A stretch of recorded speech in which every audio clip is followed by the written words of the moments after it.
Assalamualaikum warahmatullahi wabarakatuh. Alhamdulillah, selalu saja kita memuji dan memuja Allah atas segala nikmat yang dilimpahkan kepada kita, terutama Allah masih memberikan kita satu hari lagi umur, di mana dengan umur ini kita bisa memaksimalkan untuk menambah kantong-kantong amal saleh kita dan ketaatan kepada Allah Subhanahu wa taala, serta bertaubat dari dosa-dosa kalaupun masa lalu kita masih dipenuhi dengan pelanggaran dan dosa. Dan dengan itu tentunya kita akan selamat dari hisab Allah Subhanahu wa taala. Dari sisi lain, Allah Subhanahu wa taala juga berikan kita kesempatan seperti ini untuk duduk di salah satu rumah Allah, kemudian kita menimba ilmu bersama-sama. Saya dan ibu-ibu sekalian juga semuanya lagi belajar, dan kita terus mendalami ilmu agama ini dan coba menerapkan maksimal dalam hidup kita sehingga kita bisa meraih keutamaan-keutamaan yang sudah dijanjikan. Oleh karena itu, kalau Allah masih memberikan kita peluang untuk bisa sibuk dengan amal saleh, dari amal saleh ke amal saleh yang lain, atau dari taubat ke taubat yang lainnya, maka ini sebuah karunia yang harusnya kita jaga dan kita syukuri. Alhamdulillah. Selanjutnya kita panjatkan salam hormat kita kepada utusan Allah Nabi besar Muhammad sallallahu alaihi wa ala alihi wa sahbihi wasallam, sebagaimana Allah telah perintahkan kita untuk mengucapkan salam hormat tersebut. Dan tujuannya juga agar mengejar apa yang dijanjikan oleh Allah dengan mengucapkan satu kali salam hormat kepada beliau akan dibalas dengan 10 rahmat. Dan rahmat Allah meliputi pengampunan dosa, peninggian derajat, pemenuhan kebutuhan dan solusi dari permasalahan-permasalahan hidup. Kesempatan ini insyaAllah pertemuan kedua dalam membahas buku yang disusun oleh Khalid bin Muhammad Al-Ansari hafidhahullah. Judulnya Keutamaan dan Buah Manis Sabar, disertai faktor-faktor pendorong dan perusaknya dan contoh figur para penyabar. Pertemuan perdana kemarin kita sempat membahas kata pengantar dari buku ini, dan juga kita sudah membacakan seluruh daftar isi dari buku, sehingga kita sudah punya gambaran umum sebenarnya isinya apa saja buku ini. Dari awal kita bahas sampai di lembaran terakhir nanti insyaAllah. Semoga Allah masih memberikan umur dan kesempatan. Dan kemudian kita sudah rincikan panjang lebar dalam muqaddimah itu bagaimana sabar itu merupakan salah satu sayap kehidupan dari dua sayap kehidupan yang bisa membuat kita melalui kehidupan ini dengan baik. Yang pertama, sayap adalah syukur terhadap nikmat. Setiap kali Allah Subhanahu wa taala berikan nikmat dari hal yang kecil sampai yang besar, kita boleh menikmati selama halal dan kita tinggal syukuri alhamdulillah, maka akan sesuai yang Allah janjikan dalam surah Ibrahim, la in syakartum la azidannakum wa la in kafartum inna azabi lasyadid. Kalau kalian bersyukur pasti aku akan tambah, kalau kalian kufur maka siksaku sangat pedih. Sayap yang kedua yang sedang kita bahas yaitu sabar atas ujian yang ada. Dan sudah kita ingatkan ibu-ibu sekalian pada pertemuan yang lalu, sabar itu pada 3 hal. Yang pertama, sabar dalam mengerjakan ketaatan. Jadi untuk selalu rutin menjaga sholat 5 waktu tepat waktu, menutup aurat setiap saat kalau dibutuhkan, bertemu dengan yang bukan mahramnya, kemudian sibuk mencari nafkah yang halal untuk memenuhi kebutuhan makanan, minuman, tempat tinggal dan pakaian kita, serta juga berinteraksi biologis yang halal dan apapun yang Allah Subhanahu wa taala bolehkan ya. Ini kita bersabar karena akan ada ujiannya. Berat orang masih ngantuk malam hari tapi bangun sholat malam misalnya, atau berat juga orang mengeluarkan sedekah mungkin di saat dia juga butuh dengan uang tersebut, atau mungkin memperdulikan atau peduli terhadap keadaan orang lain dari kalangan muslimin kayak teman-teman di Palestina, sementara kita sendiri mungkin butuh pembenahan diri, dan sekian banyak hal-hal contoh-contoh dalam ketaatan-ketaatan yang butuh kesabaran. Dan ini sabarnya sendiri punya pahala.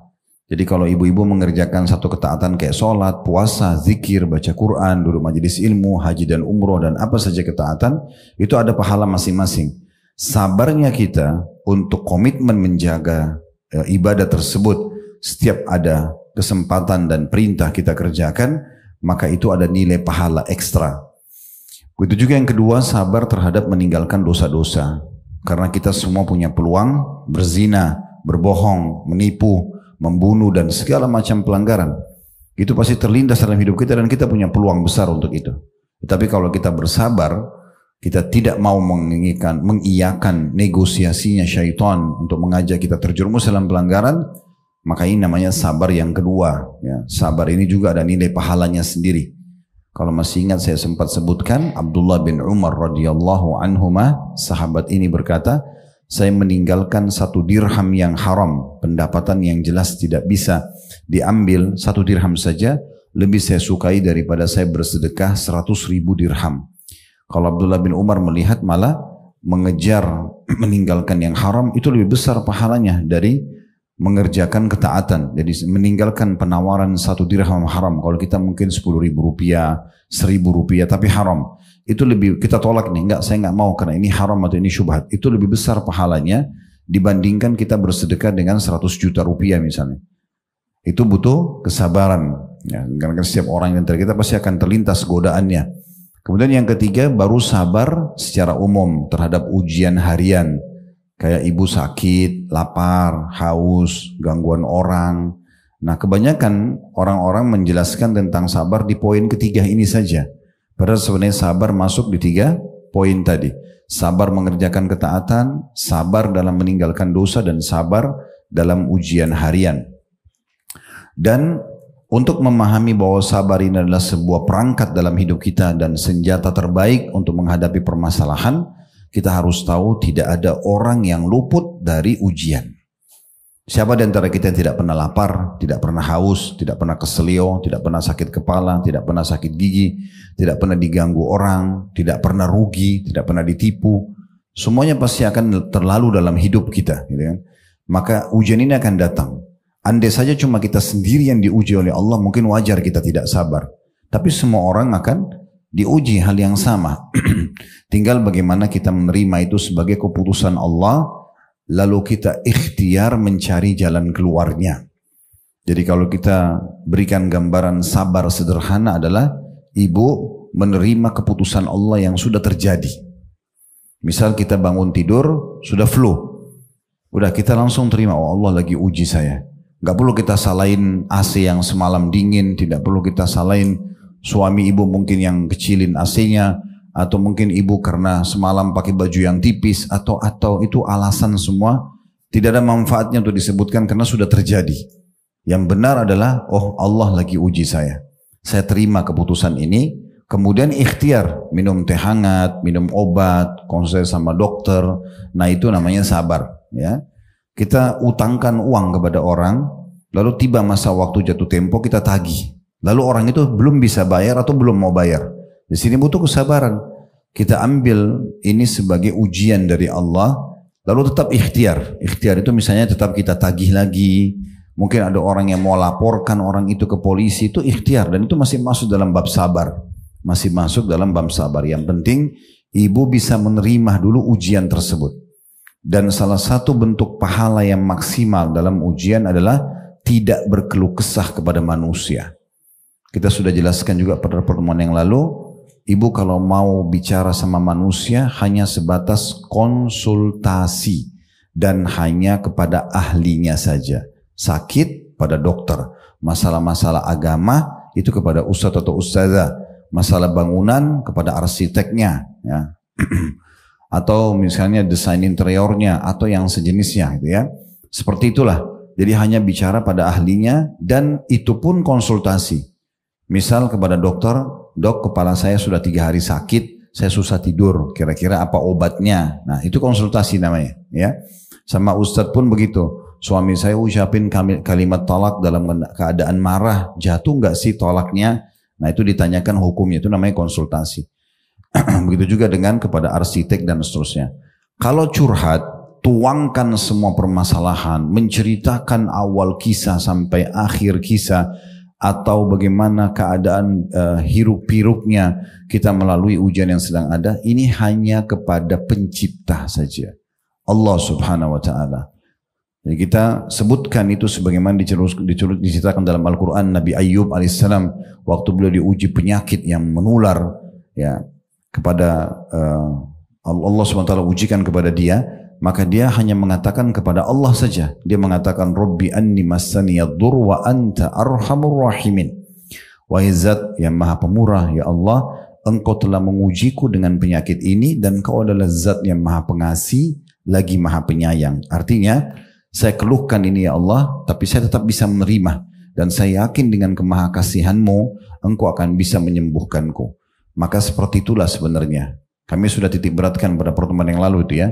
Ibu ingat permasalahan apapun yang paling baik adalah ibu langsung kembali kepada Allah Subhanahu wa Ta'ala.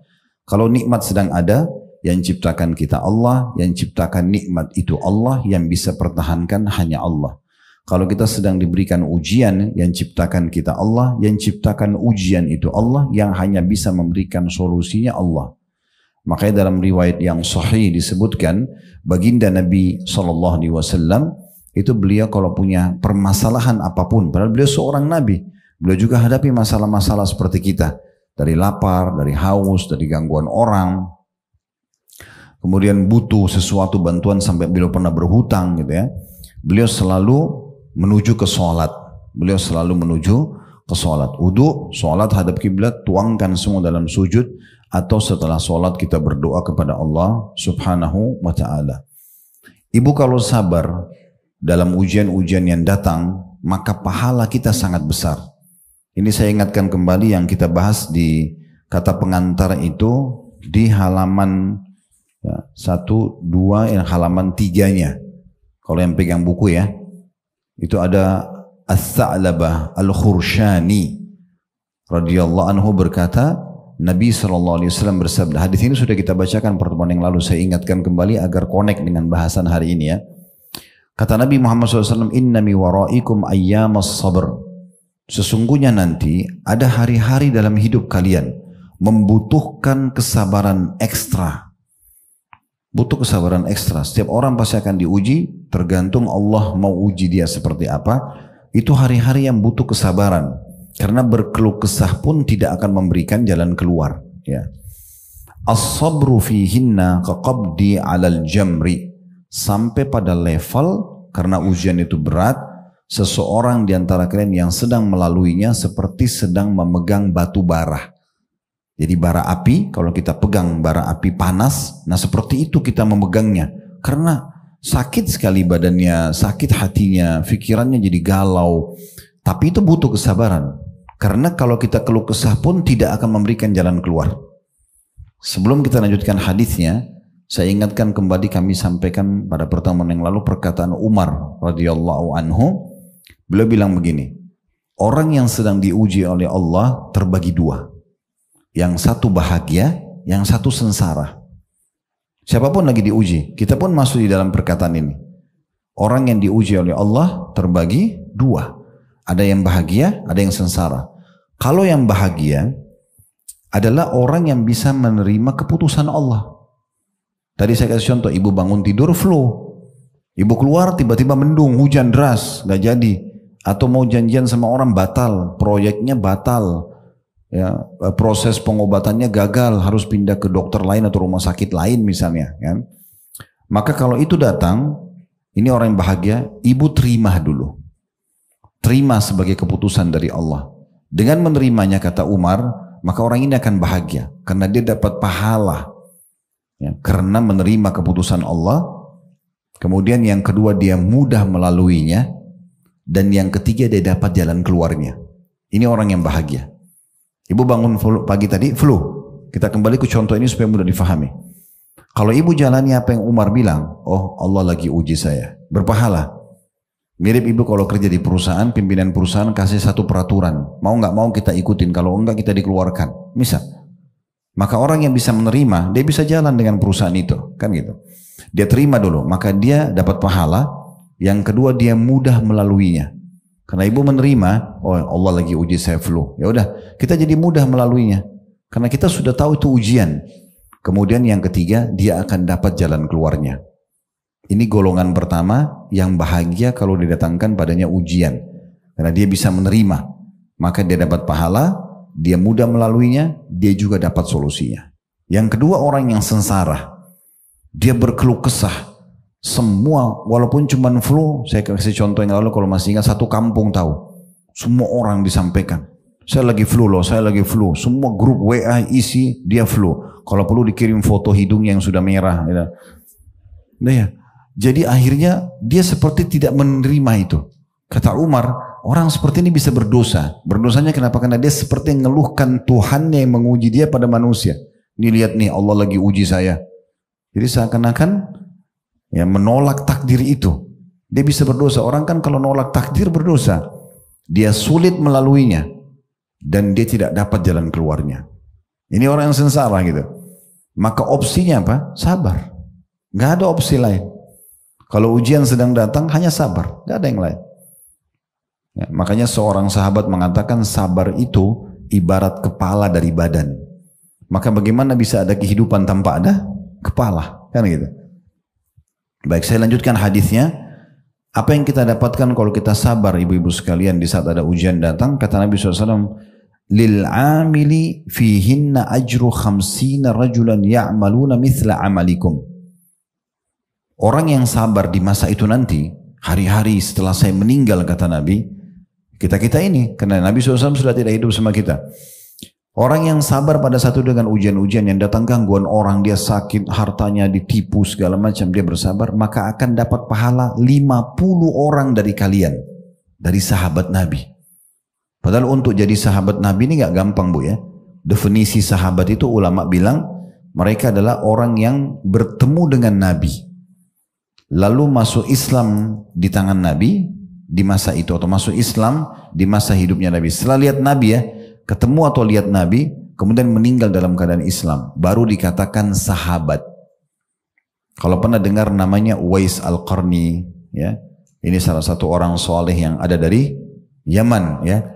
Dia hidup di masa Nabi, dia beriman tapi tidak pernah lihat Nabi secara fisik, maka tidak digolongkan sahabat. Sahabat ini orang-orang yang mulia. Kemudian sama Nabi langsung, salaman sama Nabi, berperang sama Nabi, duduk dalam majelis Nabi, ini kemuliaan besar sekali. Nah, kedudukan mereka besar. Kata Nabi SAW, nanti kalau saya sudah meninggal, ada dari umatku melalui hari-hari sabar, butuh kesabaran, seperti pegang bara api, karena ujiannya berat, membuat kepalanya pusing, dadanya sesak, ujiannya luar biasa gitu. Seperti sudah tidak ada jalan keluarnya. Tapi dia bersabar, dia akan dapat pahala 50 orang dari kalian, dari para sahabat Nabi. Sampai sahabat Nabi ini Abu Tha'labah mengatakan, qalu, para sahabat mengatakan, ya Rasulullah, ajru khamsina minna au minhum.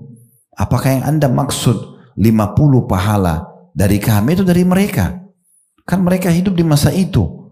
Pahala 50 orang di antara mereka atau pahala 50 orang dari kami? Kata Nabi SAW, bal ajru khamsina minkum. Pahala 50 orang dari kalian. Karena kan kita beriman pada Nabi Muhammad tidak lihat. Para sahabat melihatnya. Jadi kita punya kedudukan. Ini bukan berarti kita lebih baik dari para sahabat, bukan. Tetapi ada satu titik di mana kalau ujian datang, khusus poin ini ya. Kalau sholatnya, kalau jihadnya kita tidak bisa, infaknya tidak bisa kita samai para sahabat. Karena kata Nabi SAW dalam sebuah hadis yang lain, la tasubbu ashabi. Jangan pernah kalian caci maki sahabat-sahabatku. Lau anfaqa ahadukum mithlu uhudin dhahaban ma balaga mudda ahadihim.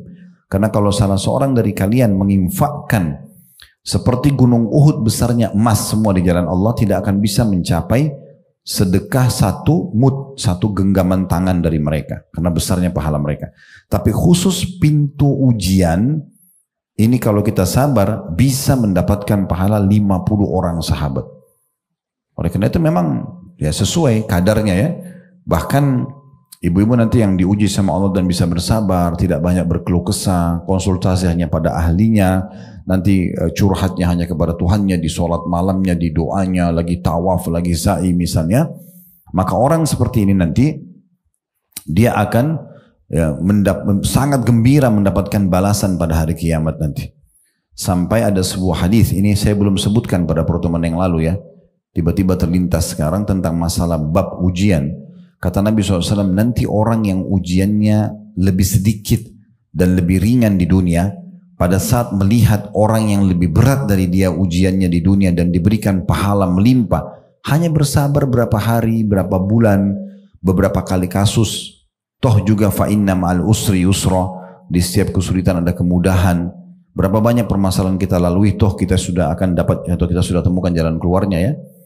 Maka orang-orang seperti ini akan ya, berharap dikembalikan ke dunia, karena dia lihat orang yang lebih berat ujiannya begitu banyak pahala yang dikasih dan derajat tinggi di surga.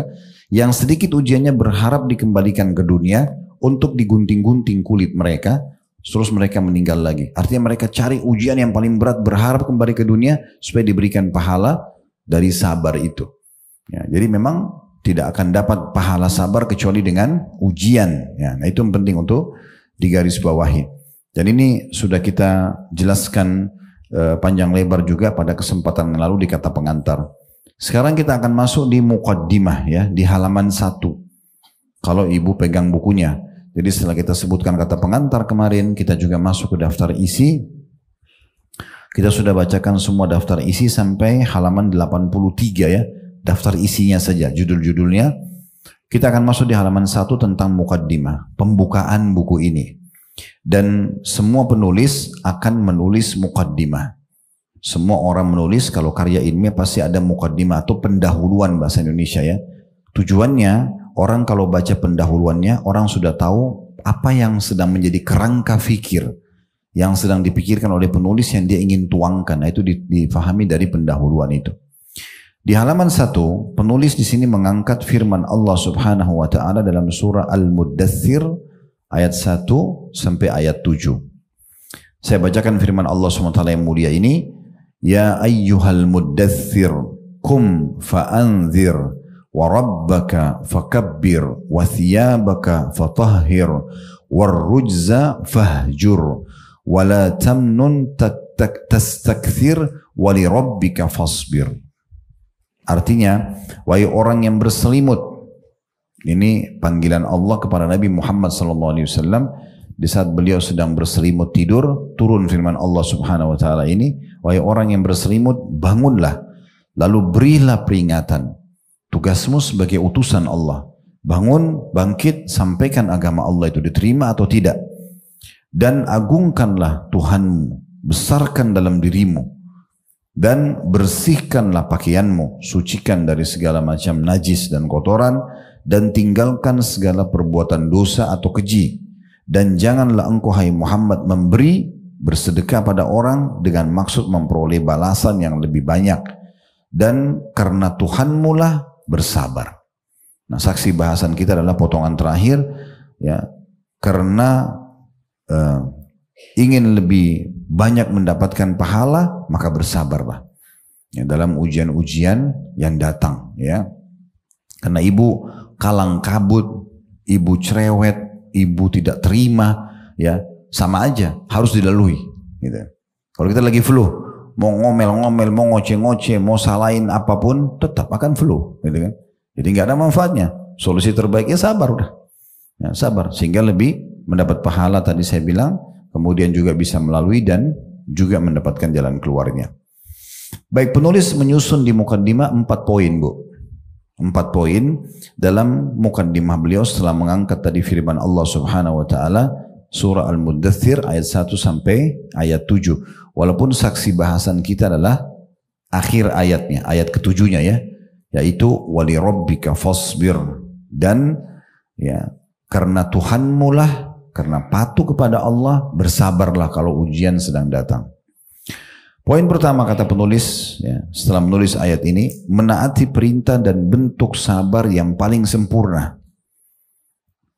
Syekh Al-Allama Abdurrahman As-Sa'di. Kalau yang pegang bukunya, Syekh itu biasa dipanggil, kalau orang Arab panggil Syekh ini 3 ya. Bisa orang pintar agama, dipanggil Syekh. Bisa juga orang tua sekali. Laki-laki dipanggil Syekh. Bisa juga orang kaya raya, melimpah hartanya dipanggil Syekh. Ya. Tetapi biasanya kalau Syekh yang agamis, ya, lebih kepada agama, itu memang biasa kalau dalam tulisan diikuti seperti ini. Al-Allamah. Al-Allamah maksudnya orang yang alim. Ya. Syekh Al-Allamah Abdurrahman As-Sa'di rahimahullah.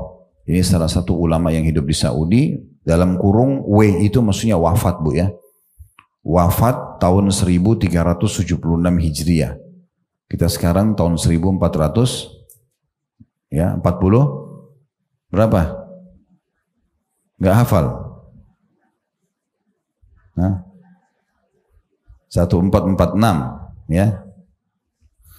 Jadi dia meninggal 1376. Ya. Nanti ibu usahakan kalau beli tanggal, kalender di dinding atau yang di meja seperti ini itu yang ada tanggal hijriahnya ya. Supaya tahu ibu sekarang berada di tanggal berapa hijriah, karena ada hubungannya sama hukum syar'i kita. Di antaranya puasa Ayyamul Bid ya. 3 hari setiap bulan kan tanggal 13, 14, 15 setiap bulan dari bulan-bulan hijriah misalnya. Atau kita mau puasa Tasu'a dan Asyura 9 dan 10 Muharram. Atau kita mau puasa hari Arafah 9 Zulhijjah atau 9 hari pertama Zulhijjah. Ini semua butuh kalender hijriah. Baik, Al-Allamah Abdurrahman As-Sa'di rahimahullah berkata, yang maknanya pesan dari atau pesan dalam firman Allah Subhanahu wa taala wa li rabbika fasbir di ayat ke-7 surah Al-Muddathir, dan karena Tuhanmu bersabarlah, diarahkan kepada Nabi Muhammad SAW agar beliau bersabar dan berharap pahala kepada Allah serta menginginkan wajah Allah Ta'ala dengan sikap sabar beliau tersebut. Dan sungguh Nabi SAW telah mentaati perintah Tuhannya Subhanahu wa ta'ala, beliau bersegera melaksanakannya, lalu beliau bersabar karena Tuhan beliau dengan kesabaran yang paling sempurna. Sabar dalam ketaatan kepada Allah, sabar dalam menjauhi kemaksiatan atau bermaksiat kepadanya, dan sabar dalam menghadapi ketentuan-ketentuan takdirnya. N-nya besar kata ganti Allah, yang menyakitkan. Hingga beliau mampu dengan sikap sabar itu melampaui para rasul ulul azmi alaihi mussalatu wassalam lainnya. Ulul azmi maksudnya nabi-nabi pilihan. Ya, yang wajib kita imani nabi dan rasul berapa jumlahnya, Bu? 25 ya. Tapi udah tahu belum Allah utus berapa nabi? 124.000 ya. 124.000 nabi. Di antaranya 313 rasul. Bedanya nabi sama rasul, kalau nabi itu tidak membawa syariat baru. Mereka hanya mengingatkan kaumnya yang disampaikan oleh nabi dan rasul sebelumnya. Kalau rasul itu membawa syariat baru. Tapi agamanya satu, Islam semua. Yang wajib ibu-ibu hafal 25 nabi dan rasul. Saya tidak tahu kalau kita disuruh hafal semua 124.000 ini. 25 saja tidak hafal, bagaimana? Bahkan banyak yang tidak tahu siapa nama istri Nabi, siapa anak Nabi. Berapa kali di majelis ditanya, siapa sebutkan istri Nabi? Disebutkan Fatimah. Ya. Fatimah anaknya. Contoh saja seperti itu. Jadi kita 25 Nabi dan Rasul. Nah dari 25 Nabi dan Rasul itu ada lagi 5 Nabi yang mengerucut. Dikenal dengan Ulul Azm. Ini Nabi pilihan. Pimpinannya semua Nabi-Nabi itu. Yang 5 ini adalah Nabi Nuh, kemudian Ibrahim, kemudian Musa, Isa, dan Muhammad alaihi wassalatu wassalam. 5 nabi dikenal dengan ulul azm. Pemimpinnya para nabi-nabi itu lagi. Nabi Nuh, Nabi Ibrahim, kemudian Musa, Isa, dan Muhammad alaihi wassalatu wassalam. Nah dari 5 ini ngerucut lagi satu pimpinan mereka. Itulah Nabi Muhammad SAW. Semua nabi-nabi dan rasul sebelum Nabi Muhammad SAW diutus khusus untuk kaumnya, Bu. Khusus untuk kaumnya saja. Jadi dia diutus satu negeri, negeri itu saja. Dia tidak punya kewajiban sebarin agama syariatnya kemana-mana. Gitu ya. Tapi Nabi Muhammad SAW diutus untuk seluruh alam semesta. Semuanya. Maka itu keutamaan sendiri. Dan kata Nabi Muhammad SAW, aku adalah pemimpin anak Adam pada hari kiamat dan tidak ada kesombongan dalam masalah itu. Nah ini makna daripada potongan terakhir perkataan Al-Allamah Abdurrahman As-Sa'di rahimahullah. Dengan sikap sabar itu, Nabi Muhammad SAW sabar, beliau melampaui para rasul ulul azmi alaihi wassalam lainnya. Maksudnya mengalahkan kedudukannya Nabi Nuh, Nabi Ibrahim, Nabi Musa, Nabi Isa alaihi wassalam. Nah poin ini perlu kita garis bawahi. Dari surah Al-Muddathir ayat 7-nya. Wa li rabbika fasbir. Allah suruh Nabi Muhammad SAW sabar. Kalau Nabi Muhammad saja diuji, Bu. Dan ujiannya berat sekali. Ujiannya berat. Coba bayangkan, apalagi kalau ibu-ibu mungkin lebih bisa membayangkan kalau ibu punya 7 orang anak, ya 6-nya meninggal di masa ibu. Bagaimana perasaannya? Nabi Muhammad SAW itu. Anaknya 7, 3 laki-laki 4 perempuan. Anaknya adalah Al-Qasim yang laki-laki, yang kedua Abdullah, yang ketiga Ibrahim. Tiga-tiganya meninggal masih kecil. Baru lahir beberapa waktu meninggal. Kemudian ada 4 perempuan, Ruqayyah, Ummu Kalthum, Zainab dan Fatimah. Ruqayyah, Ummu Kalthum dan Zainab meninggal di masa hidup Nabi. Nanti Fatimah meninggal setelah Nabi. Jadi dari 7 anak ini 6-nya meninggal di masa hidup beliau. Beliau pada saat sebelum jadi Nabi, kita tahu beliau orang yang sangat dicintai di Mekah. Tidak ada satupun orang di Mekah membenci Nabi. Termasuk pamannya sendiri Abu Lahab. Ya. Itu sampai menikahkan anak laki-lakinya dengan anak perempuannya Nabi SAW. Tapi setelah Nabi dinobatkan jadi Nabi di umur 40 tahun, lalu kemudian beliau mengiklankan, mengajak kepada tauhid, kepada Allah, meninggalkan sembahan berhala, meninggalkan kesyirikan, meninggalkan kekufuran, kemaksiatan, zina, makan bangkai, menyembelih untuk selain Allah dan segala macam, maka dibenci oleh orang-orang yang mulai membencinya pamannya sendiri Abu Lahab itu. Sampai dia suruh anak laki-lakinya menceraikan anak perempuan Nabi SAW. Dan surah Al-Masad dalam Al-Quran di juz 30 ya. Tabbat yada Abi Lahabin wa tab. Celakalah tangan kedua tangannya Abi Lahab, pamannya Nabi SAW. Ma'agna anhu malu wa ma kasab. Tidak ada manfaat dari harta dan semua nama baik yang sudah dia kumpulkan. Ya. Karena memang dia menghina-hina Nabi, dia menyiksa Nabi, mengganggu Nabi, menggerakkan masyarakat Mekah untuk membenci Nabi. Makanya tidak ada manfaat hartanya. Ma'agna anhu malu wa ma kasab. Sayasla naran dzata lahab. Pasti dia akan masuk dalam api neraka yang menyala-nyala. Wa amratu hammalatal hatab, dan istrinya juga yang ikut-ikutan, ya, yang membawa ya, serabut-serabut di lehernya untuk dia taruh di jalan-jalannya Nabi lalu dibakar kayak rumput-rumput kering. Ya, itu di masa dulu orang pakai untuk menyalakan api. Maka ditaruh lalu ditepukin 2 batu, ada pecikan api lalu bisa membakar ranting-ranting kering itu, ya. Istrinya Abu Lahab taruh itu di lehernya, dia bawa, dia kalungkan hanya untuk cari Nabi lewat mana, ditaruh, dibakar. Maka dikatakan wamra'atuhu hammalatul hatab, dan istrinya Abu Lahab yang bawa-bawa itu, ya. Fi jidiha hablum min masad. Jadi memang dia betul-betul membawa, dan itu nanti akan mencelakakan juga dia, ya. Jadi bagaimana ujian yang sangat berat ini, luar biasa gitu. Sampai waktu beliau pertama kali menerima wahyu di Gua Hira di Jabal Nur, Iqra bismi rabbikal ladzi khalaq, ya, 5 ayat pertama surah Al-Alaq, gitu. Maka beliau pulang ke rumahnya, dan Khadijah radhiyallahu anha, istri yang mulia, menunggu beliau tidak dengan kecurigaan, malah melihat suaminya dalam kondisi ketakutan. Malam subuh-subuh kembali ke rumah, yang pertama beliau diam, tidak menjawab apapun, tidak menanyakan apapun, menunggu Nabi SAW mengucapkan perintah apa. Maka Nabi mengatakan zammiluni, zammiluni, selimuti aku, selimuti aku, yang menyebabkan turunnya surah Al-Muzammil dalam Al-Quran, ya. Orang yang minta diselimuti. Lalu Khadijah membungkus Nabi SAW dengan selimut, membawanya ke dalam rumah, memberikan minuman. Setelah tenang, Khadijah juga tidak tanya. Maka Nabi SAW menceritakan, telah terjadi begini dan begitu. Aku berada di Gua Hira, kemudian aku didatangi oleh sosok orang aku tidak kenal, berpakaian putih, memelukku, lalu menyuruh aku membaca Iqra, diulangi sampai berapa kali. Setelah itu aku bilang aku tidak bisa baca, lalu disebutkanlah 5 susunan kalimat yang aku harus ucapkan. Setelah itu aku turun dari Gua Hira menuju ke kaki lereng gunung Jabal Nur, ya.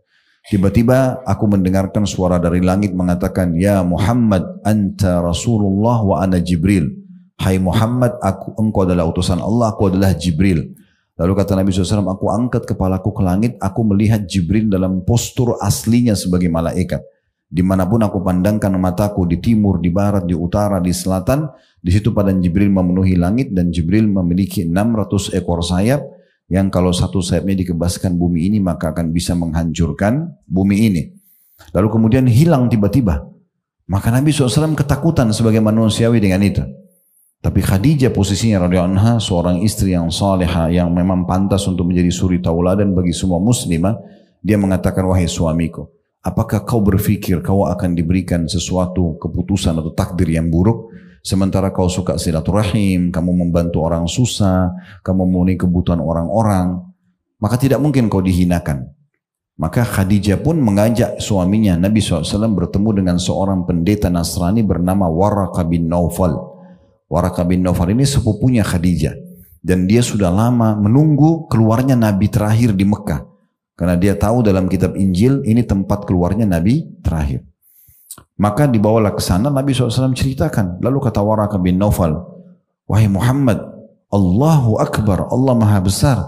Sungguh yang telah datang kepadamu adalah ciptaan Allah, makhluk bersayap yang pernah datang kepada Musa, maksudnya Jibril alaihissalam.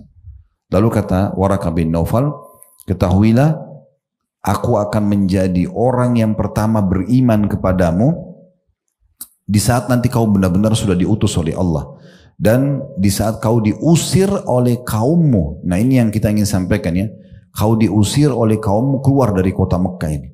Nabi SAW waktu itu masih bingung. Nabi bilang, apakah mereka akan mengusirku? Karena Nabi nggak nyangka. Sebelum masa kedamaian, Nabi sangat dicintai oleh masyarakat Mekah. Bahkan mereka mengamanahkan dana-dana mereka, harta mereka untuk dibisniskan oleh Nabi. Dan mereka berikan julukan Nabi As-Sadiqul Amin. Orang yang sangat dipercaya dan sangat jujur gitu. Lalu kata Waraqah bin Naufal, tidak ada seorang pun yang diutus seperti kamu kecuali akan diusir oleh kaumnya. Maka waktu itu sempat terputus wahyu 6 bulan bu. Nggak ada lagi turun wahyu. Setelah 6 bulan baru turun Wad-Duha, surah Ad-Duha. Demi waktu duha, di waktu pagi hari. Wad-Duha wal-Laili idza saja, di waktu malam juga pada saat tiba. Ya. Disebutkanlah sampai akhir surah Ad-Duha. Wal-Laili idza saja ma wadda'aka rabbuka wa ma qala, Tuhanmu tidak meninggalkanmu hai Muhammad dan menyanyiakanmu. Jadi bukan berarti 6 bulan itu terputus wahyu kemudian kau ditinggalkan gitu ya. Maka sampai akhir surah Ad-Duha. Nah di masa 6 bulan ini sebelum turun wahyu surah Ad-Duha, wahyu yang kedua turun pada masa itu, Waraqah bin Naufal meninggal dunia. Pendeta tadi, maka kata Nabi SAW, aku diperlihatkan oleh Allah Waraqah bin Naufal masuk ke dalam surga. Tapi saksi bahasan ujian yang datang kepada Nabi, tadinya beliau sangat dicintai di Mekah, dibenci gara-gara menyampaikan agama. Padahal menyampaikan yang benar. Gak boleh sembah berhala, gak boleh berbohong, gak boleh makan bangkai, gak boleh berzina, diingatkan. Tapi orang membencinya. Dari sini berarti pelajaran penting, ibu-ibu sekalian, kita kalau menyampaikan yang benar, itu jangan pikir karena retorika kita bagus, karena ilmu kita luas, karena kita mungkin punya jabatan, lalu orang semua terima. Nggak ada. Itu pro kontra. Sebagus apapun kebenaran yang kita sampaikan, sehebat apapun retorika yang kita gunakan, pasti akan ada pro. Ada orang yang nerima, sebagaimana dakwah Nabi SAW ada yang terima seperti Abu Bakar, Umar, Uthman, Ali, Talha, Zubair dan sahabat-sahabat Nabi yang lain ridwanullahi alaihim. Dan ada juga yang menolak seperti Abu Lahab, Abu Jahal, Abu Jahal, Umayyah bin Khalaf, ya, Syaibah, Walid dan semua tokoh-tokoh Mekah akhirnya meninggal dalam keadaan kufur gitu. Nah, itu terjadi. Ini pelajaran pertama yang kita ambil dari firman Allah Subhanahu wa taala, ya, wa li rabbika fasbir, dan untuk Tuhanmu lah kau bersabar. Kalau Nabi Muhammad SAW saja manusia mulia diuji, apalagi kita. Makanya Nabi Muhammad SAW bilang bu ya, siapa yang sedang diberikan ujian oleh Allah, maka hendaklah dia mengingat ujianku. Otomatis itu akan meringankan ujian dia. Maksudnya, saya aja sebagai Nabi diuji, apalagi kalian. Nah, seperti itulah. Dan apa ujian kalian pertemukan dengan ujianku, maka akan jadi kecil semuanya. Ya. Nabi Muhammad SAW diuji dari mulai jadi Nabi sampai beliau meninggal dunia. Di kota Madinah, tentu banyak jenis ujiannya. Tapi kalau di kota Madinah, itu beliau SAW sudah punya kerajaan, jadi nabi, jadi raja, punya pasukan, masih diganggu oleh orang munafik, selalu mendustakan nabi, selalu mengolok-olok keputusan nabi, ya, tidak percaya terhadap ayat Al-Quran yang diturunkan, menggoda orang-orang muslimin yang sudah beriman agar murtad dari agama Islam, dan segala macam perbuatan-perbuatan yang mereka lakukan, ya, bahkan mereka berusaha membunuh Nabi Muhammad Sallallahu Alaihi Wasallam. Ibu kalau mendengarkan kajian kami Sirah Nabawi tentang perang Tabuk Perang Tabuk itu sebenarnya 30.000 pasukan keluar dari Madinah bersama Nabi SAW, para sahabat Nabi, untuk berperang dengan orang-orang Romawi. Sekarang kota Tabuk ini masuk wilayah Saudi ya. Masa itu masih kerajaan Romawi. Di masa Nabi Muhammad SAW. Beliau keluar dengan 30.000 pasukan menuju ke wilayah Romawi untuk berperang dengan bangsa Romawi. Menawarkan Islam, kalau enggak mereka bayar jizyah, upeti, kalau enggak maka mereka akan berperang. Nah pada saat beliau keluar ke sana, kata para ulama sejarah, peperangan sebenarnya bukan dengan bangsa Romawi, karena Romawi tidak mau ketemu dengan Nabi. Raja mereka yang waktu itu namanya Heraklius, dia tidak mau menemui Nabi. Dia sebelum Nabi kepung ke wilayah Tabuk, dia sudah masuk Islam. Di tangan utusan Nabi datang ke dia, karena dia tahu. Tapi karena para pendeta di kerajaannya nggak mau beriman dan mau memberontak dari kerajaan dia, maka dia tinggalkan agama Islam. Nah waktu Nabi keluar di akhir tahun sebelum beliau wafat, ya peperangan terakhir Nabi perang Tabuk, beliau mengepung wilayah Tabuk, kata Heraklius kepada prajuritnya, jangan kalian keluar melawan orang ini, karena orang ini betul-betul Nabi dan ciri-cirinya sudah disebutkan dalam Injil. Kalau kalian lawan pasti kalian akan kalah. Maka Nabi SAW pulang ke Madinah membawa kemenangan, tapi sepanjang jalan itu gangguan orang munafik tidak berhenti. Terus diganggu oleh orang munafik SAW sampai mereka berusaha membunuh Nabi di tengah jalan. Jadi peperangan Tabuk sebenarnya penyerangan muslimin ke wilayah Romawi, tapi peperangan yang sebenarnya itu adalah yang terjadi antara Nabi SAW dengan orang-orang munafik yang coba membunuh beliau. Dan terlalu banyak kisah ya, mereka menyalah-nyalahkan Nabi, mereka mengolok-olok gitu ya. Saya berbagi di antara kisahnya, waktu Nabi SAW dalam satu perjalanan pulang ke kota Madinah, lalu beliau berkemah, ternyata unta beliau hilang, untanya Nabi hilang, lepas dari ikatannya dengan hikmah Allah Subhanahu Wa Taala. Maka Nabi bilang kepada para sahabatnya, untaku lepas, coba tolong cari dan tangkap. Maka para sahabat pun mencari. Mereka yang beriman pada Nabi, ya udah, unta Nabi hilang kita cariin aja, sederhana begitu aja. Contoh misalnya pengajian begini, Ustadz hilang sendal, orang jemaah pada cariin itu biasa aja gitu ya. Tapi orang-orang munafik di masa itu tidak. Mereka pada saat Nabi SAW suruh cari, sahabat cari untanya, dia bilang, ini kayak mengaku Nabi, masa untanya aja hilang nggak tahu di mana. Gitu. Jadi nyakitin Nabi gitu. Akhirnya Nabi Muhammad SAW kebetulan banyak kemah, beliau ada di kemah, ada wahyu turun menyampaikan kepada Nabi, Jibril langsung menyampaikan, ada orang yang bicara begini, kebetulan yang bicara itu di kemah sebelahnya, jadi kayak rumah itu bertetangga, di lokasi perkemahan itu, di kemah sebelah orang munafik itu bicara, Jibril bongkar pembicaraan orang itu, pemilik kemah yang ada orang munafik kebetulan lagi di kemahnya Nabi, gitu. Lagi di kemahnya Nabi. Maka Nabi Muhammad SAW mengatakan, waktu saya suruh kalian cari unta saya tadi, saya bilang coba carilah unta saya. Ada di antara kalian yang mengatakan, inikah orang yang mengaku sebagai Nabi, masa untanya hilang aja dia tidak tahu? Maka ketahuilah saya manusia biasa. Saya tidak tahu di mana unta itu. Tapi Allah sekarang turunkan wahyu melalui Jibril menunjukkan di mana untaku. Dia ada di lembah ini, pergilah ke sana dan ambillah. Dan para sahabat mengikuti instruksi itu menemukan unta Nabi betul ada di sana. Waktu pemilik kemah sebelah ini keluar dari kemahnya Nabi, dia masuk ke kemahnya lalu dia bilang sama sahabat-sahabat di situ, tadi agak unik, Nabi Muhammad SAW sampaikan wahyu turun membongkar kedok seseorang yang meragukan kenabian Nabi Muhammad SAW karena beliau memberitakan untanya hilang, lalu kemudian orang itu mengatakan, masa dia mengaku Nabi tapi untanya aja tidak tahu? Maka teman-teman sahabat Nabi yang beriman di kemah itu mengatakan, yang ngomong ini orangnya nih, ada di situ. Maka pemilik kemah itu marah lalu digebukin orang munafik itu. Ya. Tapi itu contohnya, dan mereka tidak berhenti. Terus saja menyakiti Nabi SAW dan beliau bersabar. Beliau bersabar. Ya. Intinya semua ujian butuh sabaran.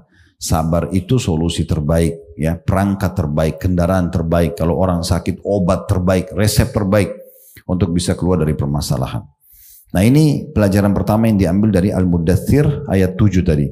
Pelajaran yang kedua yang bisa diambil adalah tadi pembagian sabar itu ya. Dilihat kalau di halaman 2 itu di perkataan tadi Syekh Al-Allamah Abdurrahman As-Sa'di rahimahullah, beliau mengatakan sabar dalam ketaatan kepada Allah, sabar dalam menjauhi maksiat kepada dan sabar dalam menghadapi ketentuan-ketentuan takdir yang menyakitkan. Ya, jadi kita memang ujian itu datang, memang menyesakkan dada, memang menjedihkan mata, membuat akal berpikir. Itulah ujiannya. Ya, dan kita bisa bayangkan Bu sekalian ya, kalau tidak ada ujian dalam hidup ya, mungkin kita tidak akan mengenal Tuhan kita. Kita tidak akan sampai pada level meneteskan air mata dan sangat dekat dengan Allah. Itu tidak bisa kita rasakan kalau tidak dengan ujian. Maka ujian itu banyak sekali manfaatnya. Bisa memberikan pahala besar, bisa memberikan kita kesadaran kalau kita punya Tuhan dan akhirnya kita kembali kepada Allah. Berapa banyak orang di antara kita bisa nangis pada saat Anda punya masalah. Sholat bisa nangis dalam doanya. Berapa banyak orang nggak bisa menangis pada saat lagi nikmat melimpah gitu. Ya, karena itu sulit untuk mempertemukan antara dua hal ini. Ya. Baik, itu pelajaran juga yang bisa diambil dari poin yang pertama tadi dan tafsir surah Al-Muddathir ayat 7. Sekarang kita masuk poin yang kedua. Wasiat yang agung dan bekal yang paling pokok. Itu ditulis Sayyid Qutb berkata ketika menafsirkan firman Allah Subhanahu wa taala wa li rabbika fasbir, dan karena Tuhanmu bersabarlah. Ini adalah wasiat yang terus berulang dalam setiap kali pemberian beban atau pengukuhan untuk berdakwah kepada Allah Ta'ala. Dan sabar adalah bekal yang paling pokok dalam pertempuran yang sulit ini, yaitu pertempuran dalam rangka berdakwah kepada Allah. Pertempuran panjang yang tidak ada bekal baginya kecuali sabar yang ditujukan untuk mencari wajah Allah Ta'ala semata. Nah, ini poin yang kedua yang disebutkan oleh beliau dalam masalah sabar. Kalau ibu mau dapat pahala besar, caranya kan mendakwakan agama Islam ya. Saya pernah bahasakan di pengajian itu marketingkan ya. Ibu sampaikan ke orang lain. Jadi jangan ibu pikir ibu sudah susun nih ngajak orang sholat misalnya. Kita ambil potongan ceramah kirim di grup. Terus ibu pikir 100% orang grup semua terima. Itu sudah Pasti ada yang bilang ini soalim lah, ini riak lah, apalah. Padahal kita tidak ada hubungannya dengan itu, niatnya baik. Ibu nanti akan bilang, kok saya niat baik malah dilihat begitu. Ya memang itu ujiannya. Ya, kita tidak suruh ibu-ibu nonton film ya. Tapi bayangkan Bu, kalau film tidak ada penjahatnya. Kira-kira ada yang nonton nggak? Nah itu ada penjahat-penjahat itu. Penjahat-penjahat ini yang mendatangkan pahala kita kalau kita bersabar. Gitu ya. Nah seperti itu gambarannya. Tapi kalau kita bisa bersabar, orang yang terima kita rangkul dan terus kita sampaikan, tambahkan informasi, orang yang menolak kita doakan agar dapat hidayah, kita bersabar atas tajamnya lisan dia, gangguan dia, maka disitulah puncak ya dakwah itu akan mendapatkan pahala. Ini poin yang kedua yang dititikberatkan oleh penulis. Kemudian yang ketiga Bu ya, hukuman berupa kerugian bagi orang yang tidak bersabar dan pembahasan tentang sifat yang 4. Di sini beliau mengatakan hukuman berupa kerugian bagi orang yang tidak bersabar. Jadi kalau ujian sedang datang, dia tidak bisa terima, itu malah rugi dia. Karena dia sulit melaluinya, plus dapat dosa, gitu kan. Sungguh Allah Azza wa Jalla telah menghukum dengan kerugian kepada setiap orang yang tidak menyandang sifat yang 4 berikut. Dan kesabaran termasuk salah satu di kandungannya, yaitu yang pertama, beriman kepada apa-apa yang Allah perintahkan untuk diimani. Dan iman tidak akan terwujud tanpa ilmu. Ya. Jadi maksudnya beriman kepada apa-apa yang Allah perintahkan untuk diimani. Di antaranya ujian-ujian kalau datang. Dan iman itu tidak akan terwujud tanpa ilmu. Maksudnya ibu jadi nggak bisa bersabar menghadapi permasalahan kalau ibu tidak ikuti majelis ilmu, dengarin kayak begini. Ini kan akan membuat, oh ternyata saya harus sabar ya. Oh ternyata ada pahalanya besar ya. Oh ternyata Nabi aja diuji kan gitu. Nah itu dengan ilmu itu kita jadi bisa menerima keputusan Allah Subhanahu Wa Taala. Yang kedua, beramal saleh mencakup segala perbuatan baik yang zahir maupun yang batin. Jadi sibuk dari amal soleh ke amal soleh yang lainnya. Yang ketiga, saling berwasiat dengan kebenaran yang ia merupakan iman dan amal soleh. Maksudnya sebagian mereka berwasiat kepada sebagian yang lain dengan itu. Jadi kalau ada orang diuji, kita duduk dan kita sampaikan, sabar ya, gitu ya. Ini semua ada pahalanya. Itu kan mewasiatkan. Jadi kalau kita pun sedang lagi tidak diuji, Kita bisa mewasiatkan orang yang diuji. Sebagaimana kalau kita yang diuji orang lain tidak, dia akan datang menyabarkan kita. Itu juga salah satu pondasi yang baik, ya, sehingga kita saling dukung-mendukung. Makanya kita disuruh menjenguk orang sakit dan membesarkan jiwanya, mendoakan kebaikan, ya, memberikan kata-kata optimis, ya. Kemudian juga kalau orang lagi meninggal, keluarga yang sedih, kita ada takziah, menghibur keluarga yang sedang sedih, ya. Jadi takziah bukan untuk orang mati, tapi takziah untuk keluarga si mayit, ya. Jadi kalau ibu sedang bertakziah, sunnahnya ibu bawa makanan, ibu doakan keluarganya. Kalau orang yang mati, kalau takziah untuk keluarga orang yang mati ini dibatasi 3 hari dalam syariat. Kalau untuk orang mati, dari pertama dia mati sampai kita mati, kita doakan dia terus. Bukan di masa takziah itu, ya. Takziah ini untuk orang yang, keluarga orang yang sedang sedih. Makanya Ja'far bin Abi Thalib radhiyallahu anhu, kakaknya Ali bin Abi Thalib yang lebih tua 10 tahun. Beliau meninggal di perang Mu'tah namanya. Ada peperangan Nabi suruh pasukan muslimin menyerang, berperang dengan bangsa Romawi di wilayah Jordania. Ada namanya Mu'tah, sampai sekarang kuburan mereka masih ada di sana, lokasi peperangan itu. Ja'far bin Abi Thalib meninggal. Waktu meninggal, Nabi SAW bilang kepada penduduk Madinah, Isna'u li ali Ja'far fa innahum asabu ma lam yusibkum. Buatkan makanan keluarganya Ja'far, karena mereka sedang ditimpa apa yang tidak menimpa kalian. Nabi bukan suruh doakan Ja'far, Nabi suruh hibur keluarganya yang sedang sedih. Itu takziah maksudnya. Makanya kita yang bawa makanan, jangan ibu yang makan di situ, ya. Kita yang bawain makanan, kita yang bawain minuman, ya. Kalau orang sudah meninggal harus lagi siapin tenda, makanan buat tamu datang, ini tambah kesedihan dia, ya, tambah kesedihan dia. Ada seseorang driver mobil di salah satu jemaah pengajian, saya pernah isi pengajian di rumahnya di hari, waktu itu kebetulan hari Sabtu atau hari Ahad. Pas pulang, karena saya tidak bawa kendaraan, diantar pulang gitu. Terus supirnya masih awam sekali, dia ngomong sama saya, Ustaz, saya bingung ini. Saya kemarin baru saja sedih karena meninggal ayah saya. Tapi tiba-tiba saya ditelepon oleh salah satu tokoh di kampung, dia bilang, kamu mau ambil paket yang mana? Terus saya tanya, paket apa? Paket 3 hari, 7 hari, 40 hari, dijual paket, ya. Dan kamu tinggal siapkan uang sekian, saya akan datangkan orang, ya. Ini subhanallah. Dia bilang, ya, dia bilang begini secara fitrah alami. Dia bilang, saya bingung Ustaz, saya sudah bersedih, saya malah harus keluarin uang lagi. Memang begitu dalam Islam, ya. Tapi dalam Islam bukan begitu, ya. Justru harusnya dihibur dia, gitu. Keluarga yang sedang bersedih itu. Yang keempat, D di situ saling berwasiat dengan kesabaran. Pertama, sabar dalam melaksanakan ketaatan kepada Allah. Kedua, sabar dalam menjauhi perbuatan maksiat kepadanya.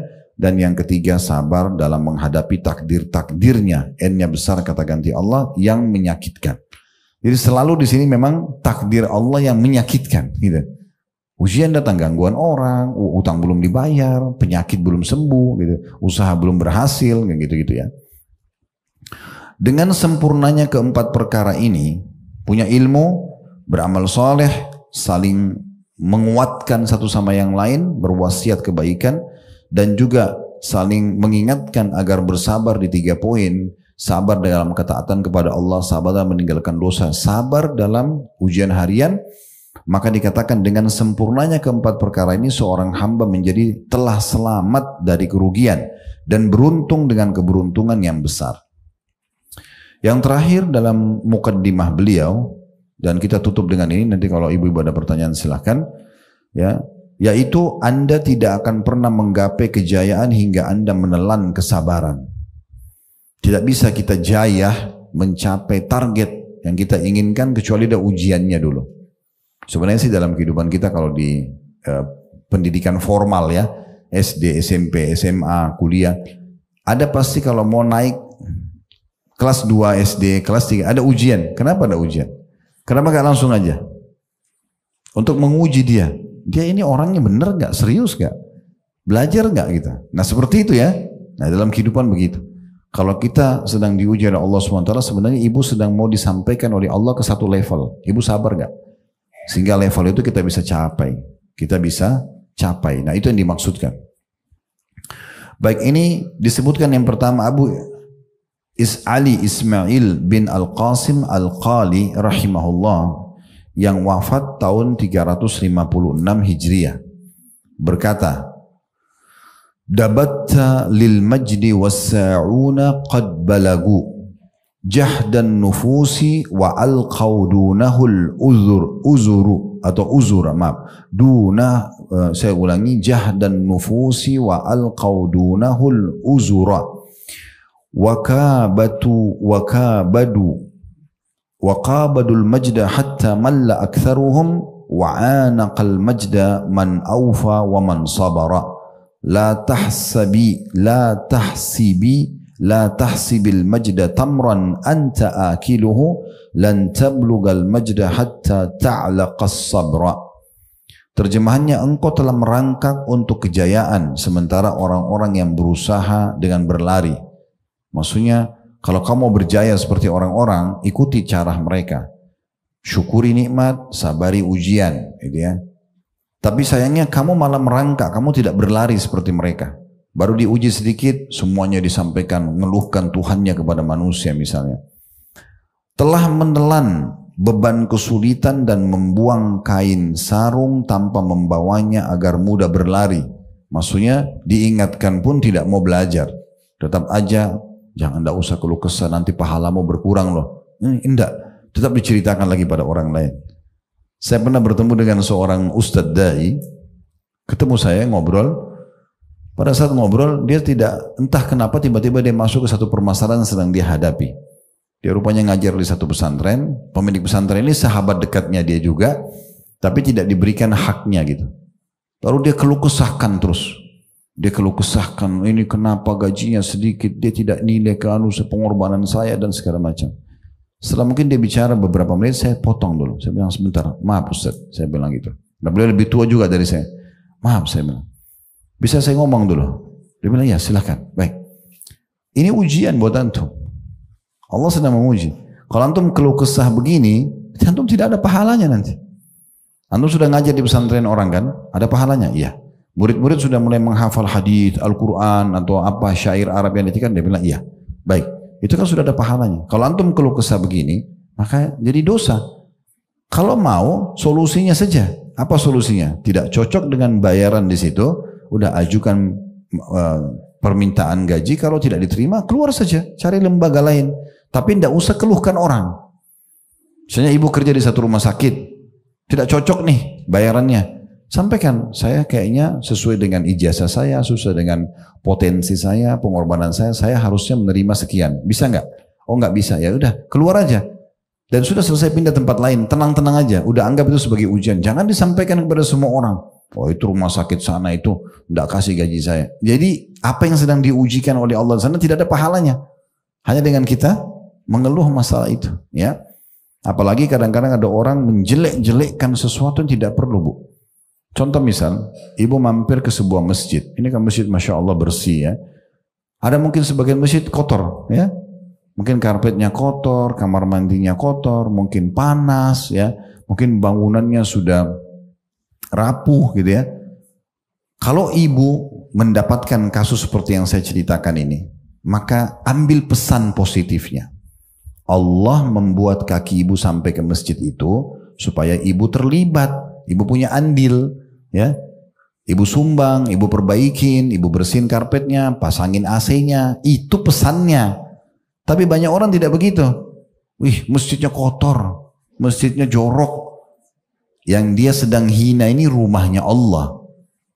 Bukan pembangun masjid. Karena kan kalau sudah dibangun, lillahi ta'ala sudah milik Allah semua kan. Ibu kalau ada orang bertamu di rumah ibu, berantakan sedikit ruang tamu, lalu dia bilang, oh rumahnya ibu itu berantakan. Mungkin ibu mau berantem sama dia. Ya?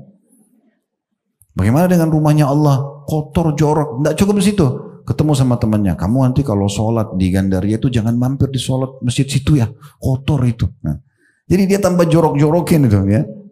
Bukannya dia ambil pesannya. Oh ada pesan apa ini Allah sampaikan saya di sini. Itu penting ya. Itu pesan iman. Saya pernah masuk ke satu pedalaman Irian, Bu. Jauh sekali. Udah ke Marokinya naik pesawat sekian jam dari Jakarta. Ya, mungkin kalau ke Jakarta Maroki itu dengan transitnya sama dengan Jakarta ke Saudi itu. Lama banget. Sudah gitu naik pesawat lagi ke perkampungannya kecil. Pesawat cuma 12 orang, pilotnya bisa dilihat gitu. Ya. Kalau angin kencang kembali pesawatnya. 1 jam masuk ke daerah pedalaman, 1 kabupaten. Masuk, terus naik lagi kapal tradisional sana gitu, dari kayu. Masih 6 jam masuk ke pedalaman. Oh, sampai ke dalam, nggak ada lampu, nggak ada apa gitu. Tapi kita jalan ke sana. Temuin kaum muslimin di sana segala macam. Pas saya lagi duduk, kebetulan bersama saya ada 1 dokter dari Riyadh. Beliau memang sama kami bentuk forum pengiriman dai ke sana gitu ya. Ingin melihat lokasi sana, lokasi mana yang butuh dai kita kirimkan, buku-buku anak-anak mu'allaf situ kita coba kirim ke Jawa atau di pesantren di Jawa untuk disekolahkan, gitu-gitulah. Subhanallah, dokter ini teman saya nggak usah sebutin nama beliau bisikin saya dengan 1 orang lagi teman. Sambil kita mau tidur di malam hari kan. Dia bilang, saya tiba-tiba merenung. Apa pesannya Allah kita sampai injakkan kaki kita ke kampung ini? Ini jauh sekali nih. Tidak ada lampu, 6 jam naik kapal tradisional ke dalam. Sampai orang-orang di perkampungan sekitar itu bilang, Ustadz, malam-malam datang ke saya. Ustadz mau lihat buaya nggak? Untuk apa lihat buaya? Dia bilang, buaya itu biasanya matanya begini aja Ustadz. Kalau di sini ada buaya matanya segini. Ya untuk apa? Untuk dimakan gitu kan? Nah, mungkin. Udah nggak apa-apa, nggak usah lihat buaya Pak. Tapi di sungai yang luar biasa gitu ya, masih natural sekali. Bisa ada buaya, orang lewat pakai kapal buaya di sebelahnya gitu. Jadi daerah yang luar biasa. Tapi bahasanya penting. Dia bilang sama saya dan saya ingat terus perkataan itu. Apa pesannya Allah kita sampai ke sini? Saya takut, dia bilang. Nanti kalau Allah tanya kita hari kiamat, kakimu sudah saya sampaikan ke Irian sana, apa yang kau buat di sana? Saya merenung perkataan itu benar yang diucapin sama dia. Dan benar pesan apa yang kita ambil, itu kan yang penting ya. Ibu kalau ketemu sama orang miskin, pesannya bantu, bukan protes. Ini pura-pura kayaknya, anak pinjaman. Negosiasi sama syaitan untuk intinya tidak sedekah. Padahal pesannya kan harusnya sedekah. Nah, ambil pesan imannya, itu yang dimaksudkan di situ, ya. Baik, di sini ditutup sama beliau dengan jangan mengira, ya di syair tadi lanjutannya ya. Jangan mengira kejayaan itu hanya sebutir kurma yang engkau makan, jadi gampang didapat. Engkau tidak akan menggapai kejayaan hingga engkau menjilati kesabaran. Jadi kau tidak akan mencapai kejayaan yang kau inginkan. Kayak misalnya contoh, dulu kalau di sini kita ada yang sudah sarjana atau mungkin tamat SD, SMP, SMA misalnya. Bagaimana dulu waktu kita lulus? Kan kita butuh ujian kan? Nah ada orang ugal-ugalan, kecuali naudzubillah sekolahnya juga tidak baik, membantu-bantu aja lulusin walaupun tidak benar gitu ya. Tapi kalau orang yang benar-benar dia harus ujian, dia harus belajar, kadang-kadang dia harus begadang, baru dia dapat kejayaan untuk naik di poin itu, naik kelas ya. Dia mau lebih bagus lagi, lebih berjaya lagi, dia harus rajin nulis, baca, dia pahami pelajaran sampai jadi ranking 1. Nah itu begitu. Atau kalau di kuliah mungkin dia kaum laut, akan seperti itu. Ya, tidak akan dapat kejayaan kecuali melalui kesabaran. Memang harus sabar. Orang yang melanjutkan S2 sabar, S3 sabar, dia harus lowongin diri untuk belajar, nulis lagi makalah, nulis tesis, nulis disertasi, dites, bisa lulus, bisa tidak, dan segala macam hal. Dan itu seperti itulah. Nah ini dimaksud dengan kejayaan tidak akan dicapai kecuali dengan kesabaran. Allahu a'lam. Kedepannya insya Allah kita akan masuk di halaman ke-7 ya. Lembaran pertama, bahasan pertama beliau tentang masalah sabar, yaitu definisi sabar dan pembagiannya. Baik, pukul 14 kurang 10 menit ya. Mungkin cukup sampai sini dulu. Dan saya ingatkan kembali yang menjadi inti dari pengajian adalah materinya ya. Pertanyaan itu pelengkap. Jadi mungkin juga perlu ibu-ibu yang mungkin pertama kali hadir, kami memang tidak membuka banyak pertanyaan karena ini hanya melengkapkan saja. Dan yang kedua, kalau pertanyaannya tidak sesuai dengan tema mungkin tidak akan dibaca ya, supaya tidak memecahkan konsentrasi jemaah, membawa pulang poin yang sudah kita pesan tadi. Itu yang sebenarnya yang paling penting ya. Semoga Allah SWT penuhi hajat kita semuanya. Siapapun yang hadir, semoga Allah terima hajat-hajat dunia dan akhiratnya. Allah maafkan kesalahannya, Allah terima seluruh amal-amal solehnya, dan semoga Allah terima seluruh amal soleh yang pernah kita kerjakan, yang sedang kita kerjakan, yang akan kita kerjakan sampai menjelang ajal datang nanti dengan pahala yang sempurna. Semoga Allah maafkan dan juga Allah ganti dosa-dosa kita menjadi pahala, kedua orang tua kita dan seluruh kerabat-kerabat kita dan siapapun yang kita cintai karena Allah dan mereka mencintai kita karena Allah. Dan selalu kita doakan agar negara kita menjadi negara yang aman, tentram, damai. Allah jaga kesatuan, persatuan dan kemerdekaan kita. Allah berikan petunjuk para pemimpin untuk menjalankan tugas dan amanah dengan baik. Allah jadikan masyarakat dari kita masyarakat yang tentram, damai, selalu bergotong royong, kerjasama dengan pemerintah untuk menjalankan program-program positif yang tidak bertolak belakang dengan syariat Allah. Dan semoga Allah makmurkan negeri kita, Allah jadikan contoh bagi negeri-negeri yang lain. Dan Allah membuat kita melanjutkan estafet perjuangan para pejuang-pejuang kita dalam mempertahankan negara tercinta ini. Dan kita doakan saudara kita di Palestina, semoga Allah berikan mereka keikhlasan, kemenangan, juga kemerdekaan sebagaimana Allah berikan kepada kita. Dan Allah menangkan mereka dari musuh-musuh mereka. Dan semoga Allah satukan kita semua di surga firdausnya tanpa hisab, mana disatukan dalam majlis ilmu yang mulia ini. Allahumma amin.